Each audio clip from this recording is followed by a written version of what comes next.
আপু, যদি কিছু মনে না করেন একটা প্রশ্ন জিজ্ঞাসা করতাম, করি? করো। আপনার ম্যাক্সিমাম ভিডিওতে একটা কমন কমেন্ট দেখা যায়। হুম। আমি খুব খেয়াল করে দেখছি আপনি খুব স্কিপ করার চেষ্টা করেন, এটার কারণটা কি? আচ্ছা, আমি জানি তুমি কোন কমেন্টের কথাটা বলতিস। এই পর্যন্ত এই গত 2-3 বছরে এই কমেন্টটা প্রায় 1 লক্ষেরও বেশি এই একটাই কমেন্ট পড়ছে। তো যাই হোক, আমি মনে করি যে কমেন্টটা ক্লিয়ার করে দেওয়া উচিত। সবার একটাই প্রশ্ন, আপনার হাজবেন্ড কোথায়, আপনার হাজবেন্ড কোথায়। আসলে দেখো, একটা মানুষ সম্পর্কে বলতে গেলে অনেক উঁচ নিচ, অনেক ধরনের কথাই চলে আসে। হ্যাঁ, যেই মানুষটার সাথে আমার কোনো ধরনের কোনো সম্পর্ক নেই গত 2 বছর, তার সম্পর্কে আমি আর কি বা বলবো। আমি চাই না সোশ্যাল মিডিয়ার কোনো প্ল্যাটফর্মে এমন কোনো রেকর্ড থাকুক যেটাতে আমি ওনার সম্পর্কে কোনো কথা বলছি।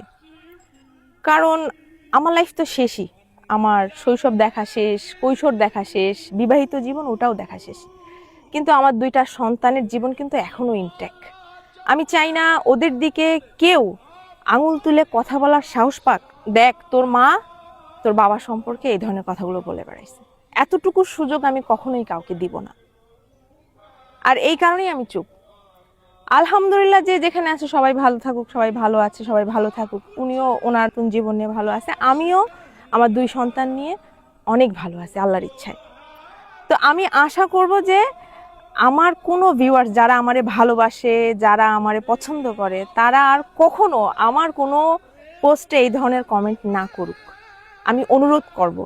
কারণ আমি এই বিষয়টা ইগনোর করতে চাই, শুধুমাত্র আমার সন্তানের সম্মানের কথা চিন্তা করে। আমি নিজে যেহেতু এই বিষয় নিয়ে কথা বলতে চাচ্ছি না, আমি চাই না কেউ বারবার খোঁচা প্রশ্ন করুক যে কোথায় আছে, কি হয়েছে, কেন হয়েছে, অমুক তমুক। না, এসব বিষয়ে আমি আর কথাই বলতে চাই না। আর আমি আশা করব এই কমেন্টটা যেন আর কখনো আমার কোনো পোস্টে না আসে।